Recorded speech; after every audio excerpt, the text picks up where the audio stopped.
Natish Basono outside the Toronto District School Board headquarters. The countdown is on. In less than a month, kids from across the GTA will get back to the classrooms, back to the books, but hopefully not back to the long wait times for buses. 5-minute bus ride should not take an hour. Last year, many school bus carriers received a failing grade during the first few weeks of September. Kids and parents had to deal with longer than usual wait times for buses, with disruptions to and from school. In some cases, the buses skipped class altogether. This affected 1,000 students from both the Toronto public and Catholic school boards. The reason? A shortage of bus drivers from their carriers. The problem was so bad, the Ontario Ombudsman was called in to investigate. It'll release its findings and recommendations in a report tomorrow. We spoke to Sharp Bus Lines Limited, one of the bus carriers responsible for picking up those kids. They say they've learned their lesson from last year. They've been actively recruiting over the last 12 months and preparing their drivers for September.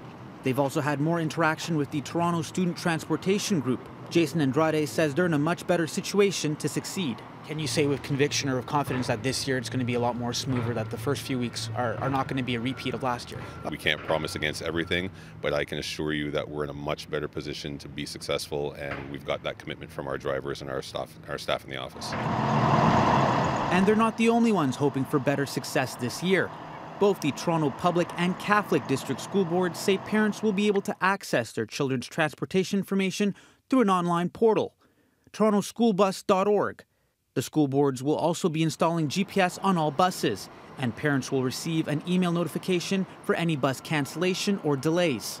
Essentially, what we'd like to be able to see is an Uber-like display for school buses, so you know exactly where in the city that school bus is.